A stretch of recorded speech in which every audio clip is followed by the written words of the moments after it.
Hello, you wonderful people, and welcome to another episode of Super-Fanta-Fi. This being a show where I talk about shows of the supernatural, fantasy, and/or science fictional genre. For today's episode, I'm going to talk about the latest episode of Killjoys as well as Dark Matter. Starting off with Killjoys, I will admit, I kind of threw out a theory last week that Pawter would basically kind of screw over Johnny and be like, oh no, it's for the greater good, so I can't help you out. Glad to see I was wrong in my hypothesis and be like, oh, she was actually going to help him out. I mean, granted, it's kind of understandable. Of course, she's not going to abandon him because, they officially said this episode they love each other. That was kind of sweet. I mean, granted, it's sad because basically their love for each other caused Johnny his relationship with Dutch and Davin because, Johnny was basically saying, like, I'm caught between a hard place. The people I care about the most, plus the woman I'm in love with. So it's like, it was a hard choice. I mean, not only that, plus he's also helping to ensure the future of Westerly. So it's like, you get where Dutch is coming from, like, the fact is that he lied to her, like, going behind their back. Because basically doing what he did, on top of that, he put them in danger of losing their rack licenses, and basically would mean without the rack licenses they wouldn't be able to do what they're doing. This whole situation about trying to find out the truth of the client and the sixes, they wouldn't have access to the resources they need to handle that. They wouldn't be able to have free access to go wherever they really need to. So Johnny put all that in jeopardy with trying to help out Pawter. And it's kind of interesting because Dutch has always been a little bleh towards Pawter. She was very reluctant when she found out about Pawter and Johnny spending so much time together, just because she kind of, on some level, you got to assume she kind of feels like Pawter's kind of taking Johnny away from her, because for the longest time she's always had Johnny to herself. I mean, we've never really known Johnny. I mean, it seems like he's very flirtatious towards girls, but we don't really know if there's been any serious relationships in the time he's known Dutch. Maybe not. Has he ever been in any serious relationships at all? I mean, most cases we've seen, anytime he's with a woman, it doesn't end well. There was those ladies from season 1, the ones that were getting pregnant. They were basically giving birth to the heirs of, like, the 9 families on Leith. And basically there was a girl that Johnny kind of fell for, but she ended up sacrificing herself. So that's one case. So, but very surprised, like I said, surprised at the situation. I mean, surprised just because I'm very pessimistic, but I'm glad it worked out in the situation. The fact that she came there, I do love the fact that she was like chewing that dude out. She's like, basically, for the fact is that you hit Johnny, I will cut your hands off. I will leave your eye sockets in so you can see when I spit on your grave. And he's just like, wow, power looks good on you. She's like, you damn right it does. I was like, ooh, you never seen Pawter so forceful. I was like, ooh, tear into him. I was like, that's kind of sexy. You getting all like, I don't know, being like that. That's kind of cool seeing her like that. I mean, she's probably always, especially considering all he put her through before, like, keeping her hostage there. So, but on their side of the story, we finally find out the truth about, well, not all the truth, but a lot of the truth about what the wall is supposed to represent. Like, at first, Pawter kind of theorized that basically the whole testing of the wall before has been the case of, like, essentially the weeding out the weak, essentially. That basically in some shape or form they use some kind of poison that kills the weak, and whatever, anyone who survives is considered strong, so they take them, and what they do with them, she's still unsure, but that was kind of her theory at first. Even testing, water, food, and everything, and just nothing came up. But what really ends up being the case is that she got it right to a certain degree, but basically what it is, it seems like the wall acts as mind control. Essentially, it blocks the fear receptor in your brain and floods you with like a sense of euphoria, making you very docile and very easy to tell what to do. Granted, that's only part of the plan, because it also seems like they are poisoning the food, the new shipment of food that's coming in. I think the dude said like 48 hours or something like that. But you see all of like Westerly's kind of like high. And even the food is only like the beginning. It's like what that really means for Old Town, who knows, like what they're really planning. I mean, because the thought was kind of like, oh, maybe they'll have like, an increased workforce, people that won't kind of rebel in a sense, people that's just like, okay, we're forcing you to do this work and you'll do it gladly without much rebuttal. or it could be something else. I mean, because let's not forget, this isn't only in Old Town. They're planning to set this up on other towns on Westerly too. So it's like what their ultimate goal is, we still don't know. It is a shame though that Pawter and Johnny found themselves in a situation where basically they were manipulated by that, and basically they're under that control because Delsea basically told the guy to like go ahead and activate it. He's like, but it's ahead of schedule. I mean, shouldn't you ask the other people involved in this? And she's like, don't worry about asking for permission. I'll deal with that. She's just like, activate it. And Johnny and Potter got caught up in it. And the person that she was helping out with, who interestingly enough is the actor who plays Dolls on 100 Earth. He was an ally in this, but sadly, the guy ended up killing him and framing Potter for it, and even took a picture of them kind of smiling and being happy about it. You did see Johnny fighting it a little bit, but it's not something you can easily fight. But, and so that was that. I mean, last time we see is them like holding hands, kind of walking off, just kind of like caught up in their euphoria and everything. Now, to me, one line stood out was the fact is that Pawter said, "I love you, Johnny Jacoby. You make me so happy I could die." The moment she said that, I was like, why would you, don't say that? Because now that she said it, that that's some heavy ass foreshadowing. I just know it. They're going to kill her off. It's official now. Like, I hope on everything they don't, but it's like they threw that line in there like that, and it's just like, oh god. I was honestly halfway expecting that guy to kill her, like when he was like had his like tilted her head back and had his hand around her neck like that. I was so sure he was just going to snap her neck in front of Johnny just to prove a point. I mean, granted, no matter what the situation is, she's still the head of one of the 9 families, so he can't really do anything yet. But the moment it's found out, like, oh, she killed another member of the 9, so it's like, yep, she's in deep crap now. So it's such a shame that they got framed for that. It makes you wonder how they're going to handle that situation. I mean, he's basically, I don't know, because it's sad that Potter got put in this position because she was trying to do the right thing, and now Johnny's caught up in it too. I mean, it's really sad that the situation ended up being the way it was, because at the end of it all, the situation is what it is now, but it's also sucky because it's all kind of played out because Johnny kept secrets. Like, if they, it does make you wonder if he had told Dutch and Davin, would they have helped out? Maybe. I'd like to think they would have, but they didn't want to put them in danger. It's like if, Johnny ends up getting caught, which he ended up doing, but the point was if something happened to him, it'd fall only on him and not them, but still as a team, it still fell on them anyway. But I guess, they had plausible deniability to a certain extent, so I'm guessing that played a role in it. But I guess, he also felt like Dutch already had enough on her plate with this whole Klein thing and the level 6s, Davin being connected to all this too. So they had enough on their plate and didn't want to add this whole Westerly situation to it too. Because he knew they would help, that he's just like, I don't want to, put them in that position, so. But it's just sad that things ended up being the way they are. And the fact is, Dutch has lost a little faith in them because, like, he's always been her rock. And the fact is that he lied to her.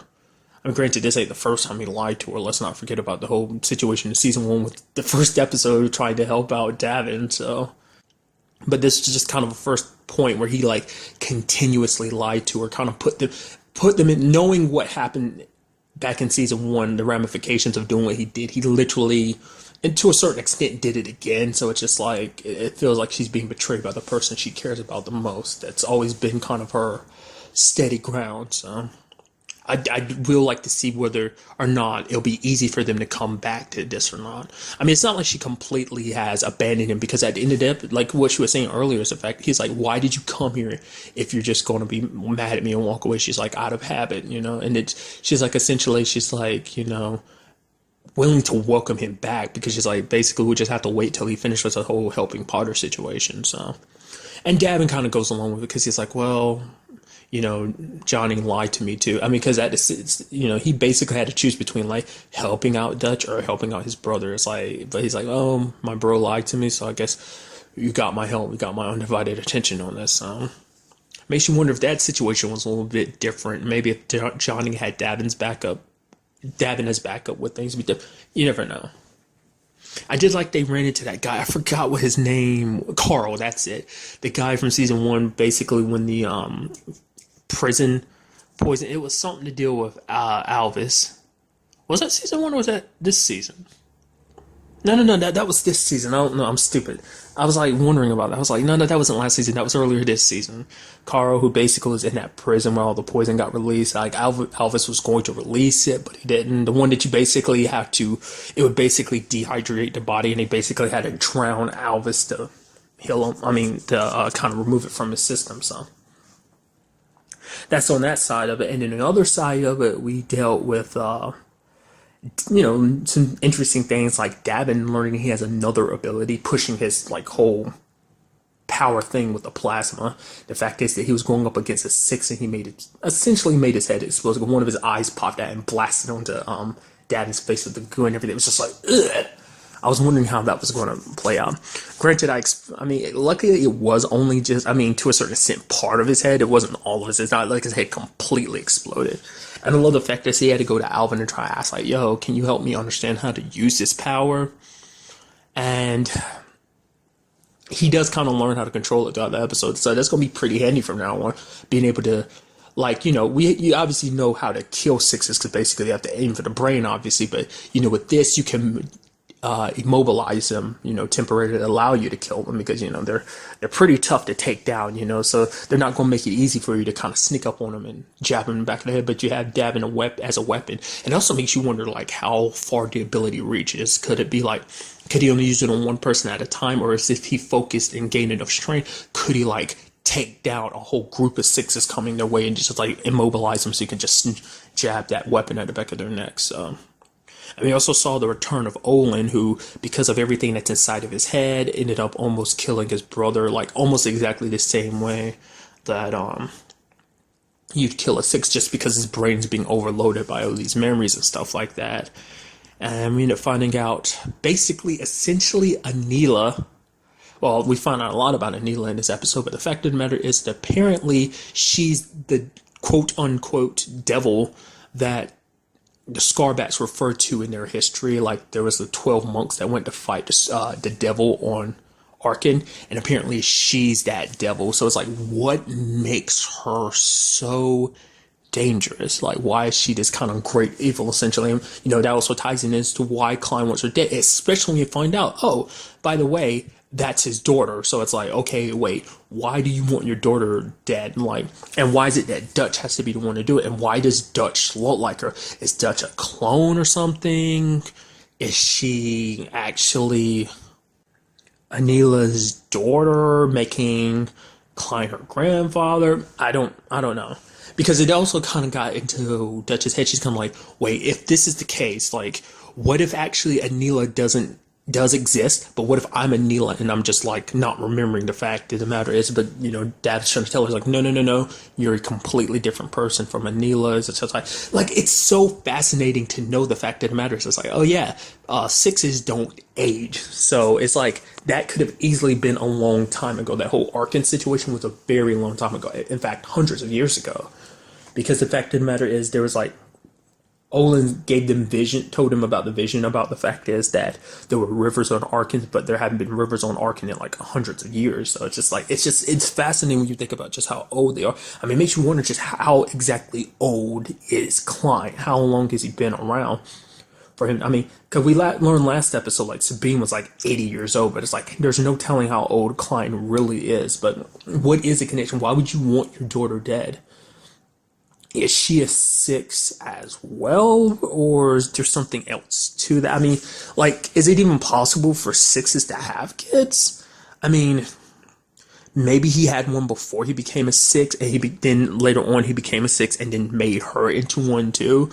It's like, what is this? What is this? Like, we're still missing so many pieces to the puzzle. Dutch herself is still missing so many pieces to the puzzle. It's like, why does Klein want me to kill his daughter, who I look exactly like? Why is that?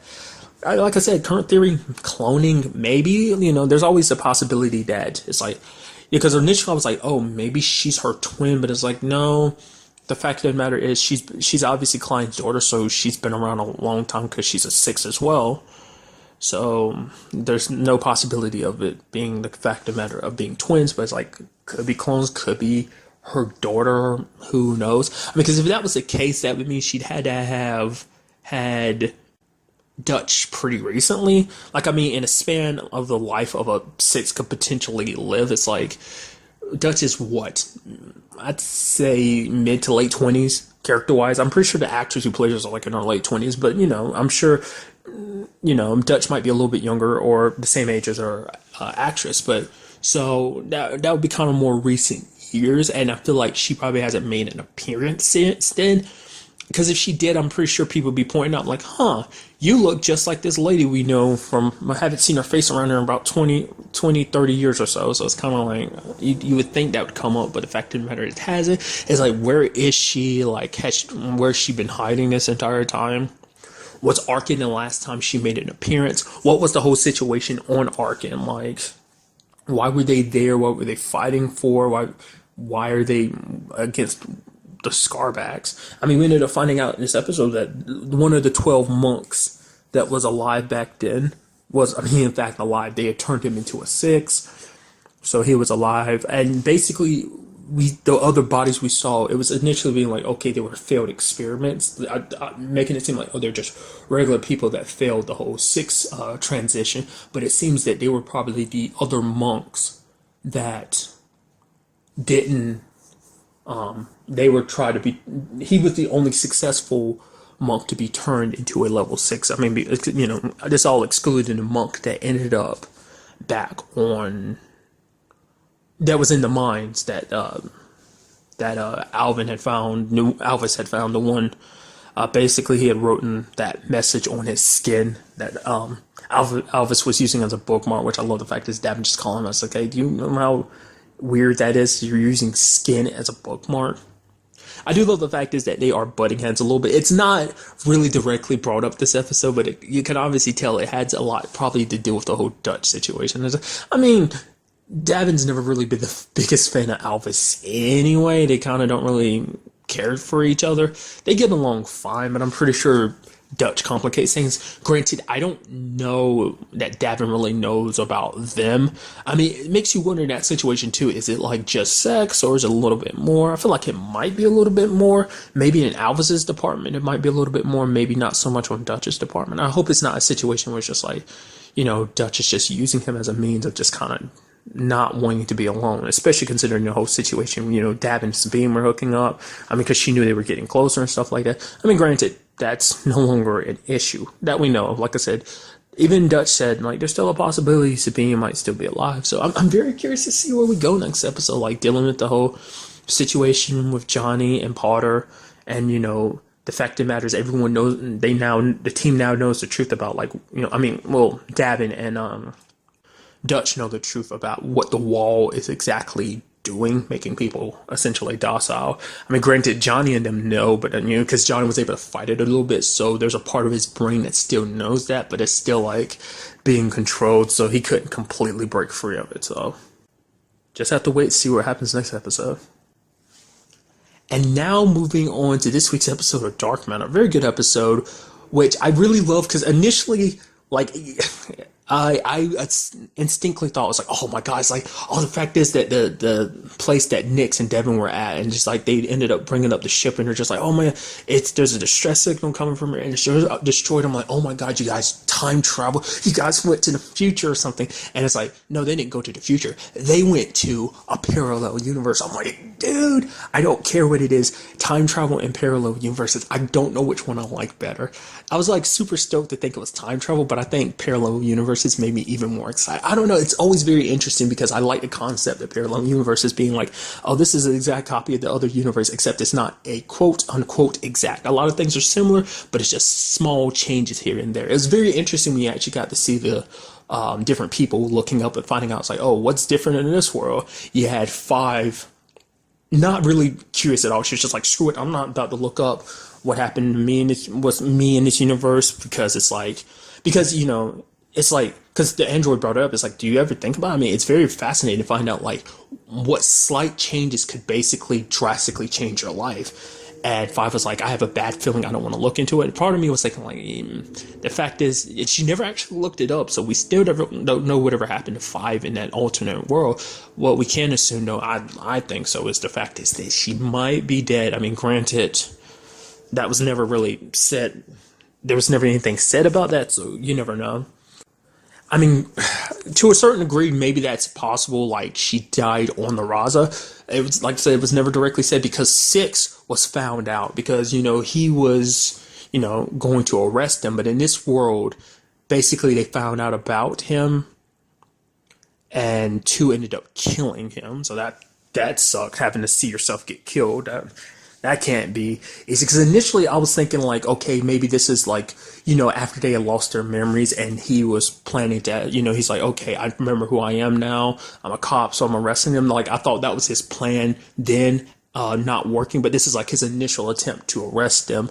They found out, because I think no. If I remember correctly, they did actually figure it out that he was a cop. They figured it out that he was selling them out, but Five erased their memories. Like I think they actually found out before their memories got erased. That's what prompted her to erase their memories in the first place. But Five wasn't on the ship, so Six ended up dying because she wasn't there to wipe their memories. So it makes me wonder, did they ultimately decide to kill Five or something?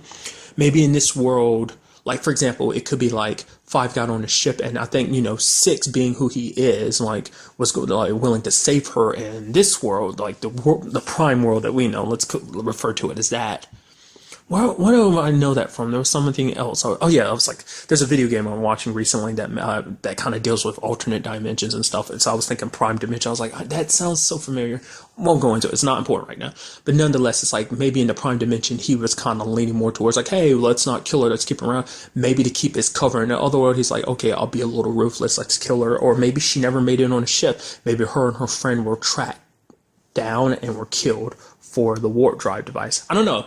Because nevertheless, the device still ended up in the Raza crew's hands, so don't really know how that worked. Because that was also another question of mine. It's like, did they actually get their memories erased or not? That's kind of the debate in my head, like, because it's like, how much was different? It's like, they never got their memories erased. That's why they are the way they are. That's why they're so brutal and so willing to kill people.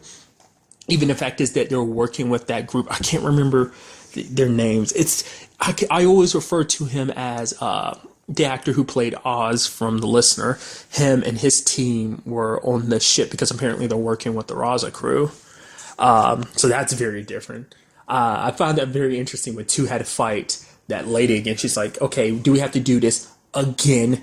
Because that was just kind of a situation. It's like, granted, they're not so willing to kill. I mean, she could have easily have killed the dude who played Oz. Like, she could have easily killed him, but she decided not to. She just simply knocked him out when he started asking so many questions. Because I did like the fact is it shows you who they are now compared. Like, it shows you, very interestingly enough, you see the parallels between like two of the quote unquote prime dimension being like, okay, this is who I am. I'm a good person, because she wanted to kind of take the more civil route and, talk to those people. It's like, do not go up against the Ferris Corporation because they will strike you down to make an example. Because if they back down for you, other people are going to rise up like, oh, they stood up to them and they're still standing. So they're going to make an example of it. They can't let anyone think they're weak. So she tried to be civil, but the dude blasted everyone, but And then you had the fact is that Jace dropped a nuke on the planet, which in itself was a very interesting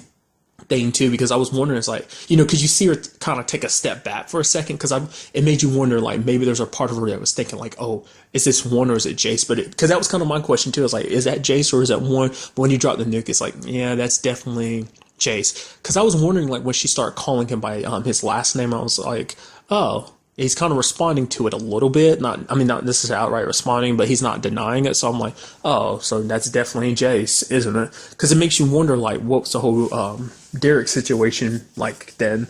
If he wasn't there to impersonate Jace, like, what was so different in that what played out differently in that universe? Maybe in this that universe, he got over his wife's death and didn't feel like investigating it or something like that. Maybe he ended up dying a lot sooner or something. Or it just clicked in my brain because I'm an idiot. The fact of the matter is, Jace, well, it could have easily be the fact is that they found out about one and killed, Derek, because they're like, oh, he's an imposter, and they killed him. Or it could be in the situation, well, being who they are, the other possibility I was thinking, which was like, oh, like two track down Jace after he killed one, and it was just like, okay, I'll bring you along so we can get revenge for what happened to one. But I was like, no, because this is the real thems, not the ones that we've come to know across the show, like the ones before they lost their memories. So she didn't get sentimental like that, which is why she ended up with 3 in this alternate universe, because they had a thing back in season 1. I remember that. But it's so weird to see that though, because it's just kind of like a one-off thing. But one thing that kind of influenced it, because it did seem like she did kind of like 3 to a certain degree, because it's like he's the one that kind of brushed her off a little bit. It's just like, oh, let's not get a little too attached. That was more so him. But it did seem like maybe she kind of wanted companionship, but one or Derek really liked her, and they eventually kind of got together. So because one wasn't / Derek wasn't there, it just led to like things not getting complicated between them, and they just ended up doing it. I mean, granted, 3 still hooked up with that lady from the other team, which is kind of interesting. That relationship was a little rough. The fact that she started slapping him around and stuff. So that's kind of like a very dysfunctional relationship. I wonder if it's too okay with that. I feel like she's not, because particularly that too, because I'm sure she found out she probably ended up killing both of them. But the fact of the matter is, because they waited until after she left. It's like, oh, she won't be back for like 30 minutes. So, and then 3's just kind of like, okay, what's going on? So that was kind of interesting. I'm completely almost skipping over the fact is because this whole plan wouldn't have worked at all if it wasn't for 4 being like, oh yeah, impersonating himself from his alternate dimension, because apparently he got back to being an emperor in this universe. So that was kind of cool. That's how they kind of fooled 3 and 2 to kind of come onto their ship anyway. Well, come to them anyway, so that they could steal the warp drive. The device, so they could get out of there. Which did lead to a point, like, we didn't get to hear the full conversation, but we heard quite a bit of it between 4, because he's at 4, 2, and 3 is like he's asking him questions about how he was able to reclaim his throne in this world. Basically saying there were circumstances. Essentially, therefore, had to make a lot more harsher decisions. Stuff that our 4 might not be 100% okay with making, because even 2 is like, what makes, what's holding you back? And it's like, well, he's a different person than who he was. Like the Rio that became emperor in this world was the Rio he originally was, but this is the Rio after he lost his memories and just circumstances made him a better person. It's really crazy when you actually think about it. If it was not for 5, they wouldn't be who they are. They'd still be the terrible people that they are if it wasn't for 5 wiping their memory. So she did the world a good service, because she turned probably like some of the most villainous people in the universe into good guys, morally gray good guys, because obviously they have to make money somehow, some way. So it's interesting to see that, obviously they have to steal sometimes, but, more often than not, they do the right thing. They don't go outright killing people, so that's good. We also had the situation that was kind of a minor thing in the episode. No one knows about the whole Devin situation. Nyx never found out because she returned her ship, telling everyone she waited for hours, but Devin never showed up. 5 is the only one that's really worried, because she's kind of like, well, obviously because she has feelings for him, but 3 is like, oh, maybe he moved on. She's like, why would he do that? He wouldn't do that without saying goodbye or explaining to us why. But 3's like, well, face to fact, we don't really know him, do we? And, that kind of made 5 sad, because truth be told, she liked him, but she never really got to know him. We know what happened to him, which is kind of sad, but it's like, the fact of the matter is, it's been hours and they haven't found him, pushes it in my mind that he is dead. Granted, maybe someone found him in time and he was taken to another facility. Who knows? So let's not forget, though, they haven't dealt with it this episode, but it's probably most likely going to pop up soon. The fact of the matter is, the Seers are still hot on their tail looking for Nyx, so, that was kind of an interesting thing. Makes you wonder what happened. It makes you wonder what's different about everything else. Like, in that case, what did they ever meet Nyx and...